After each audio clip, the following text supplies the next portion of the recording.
Hi, I'm Mark, and welcome to the weekly Outside Views report on the politics of the European Union, the EU.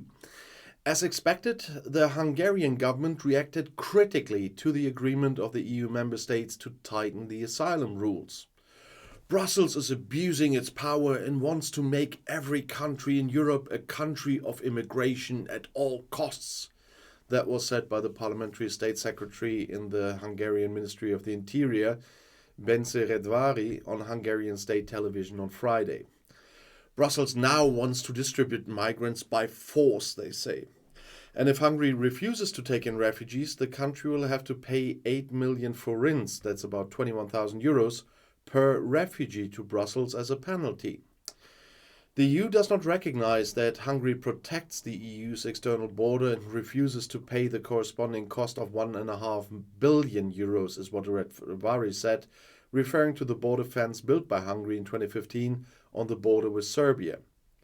And on Friday, German Green MPs also condemned the project, which was supported by top politicians in their own party, and they said it's immoral and incompatible with European values. Hungary and Poland, on the other hand, sharply criticized the planned duty of solidarity when accepting asylum seekers in Europe and announced resistance. As long as there is the PiS government, we will not allow any migration quotas for refugees from Africa, from the Middle East, for Arabs, Muslims, or whoever to be imposed on us. That was said by Poland's National Conservative Prime Minister Mateusz Morawiecki in Warsaw. Hungarian State Secretary Bence Retvari spoke of abuse of power by the EU and about this distributing migrants by force. And meanwhile, German government spokesman Steffen Hebestreit defended the plans. The previous asylum system in Europe no longer worked, he said in Berlin. At the meeting of the EU interior ministers in Luxembourg, an important step would have been taken, namely a solidarity solution on this issue. This applies to the countries bordering the Mediterranean Sea, which are faced with a massive wave of refugees and do not want to be left alone. On the other hand, one does not want to accept that unregistered refugees travel through Europe. There needs to be proper procedures here, and Interior Minister Nancy Faeser from the Social Democrats made a similar statement. The EU has shown that it's capable of acting, that's what she told a German newspaper. The plans for the comprehensive reform of the EU asylum system were launched late Thursday evening by majority decision. Years of negotiations have gone on so far, and the reform has been subject of intensive work since the refugee crisis of 2015 and 2016. At that time, countries like Greece were overwhelmed with a mass influx of people from countries like Syria, and hundreds of thousands were able to move on to other EU countries without being registered. This actually shouldn't have happened because, according to the so-called Dublin regulation, asylum seekers should be registered where they first entered the European Union. And this country is also usually responsible for the asylum application. The reform plans now provide for numerous additions and tightening to limit illegal migration. In particular, it's planned to deal much more harshly with people from countries that are considered relatively safe. In the future, after crossing the border, they will be taken to strictly controlled reception facilities under conditions similar to detention, but not the same, but similar. They would normally be checked within 12 weeks if the applicant has a chance of asylum, and if not, they should be sent back home immediately. In the negotiations, the federal government had emphatically advocated that families with children be exempted from the so-called border procedures. In order to make the breakthrough possible, they ultimately had to accept that this could not be possible. In a letter to the Greens parliamentary group on Friday, Foreign Minister Annalena Baerbock from the Greens defended her decision not to block the government's approval. The decision was very difficult for her as foreign minister, as a Green, and also personally, she wrote. She still thinks the agreement is right because it will improve the status and the status quo for many refugees. Other Green politicians had previously sharply criticized this approach. The EU member states have lost their moral compass.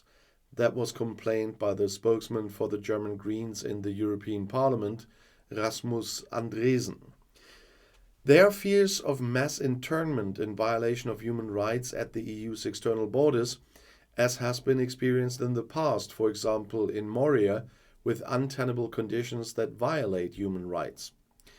Human rights and aid organizations made similar statements.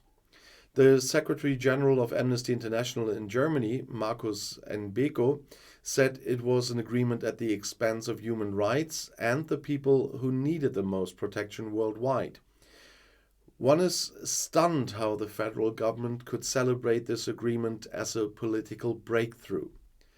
It was not a breakthrough, but a breach of human rights taboos, a disregard for the constitutional mandate, and the broken promise of one's own coalition agreement, he said. In Germany, the plans for this new solidarity mechanism are much less controversial. It is supposed to ensure that some of the asylum seekers will be taken away from heavily burdened countries such as Italy and Greece in the future.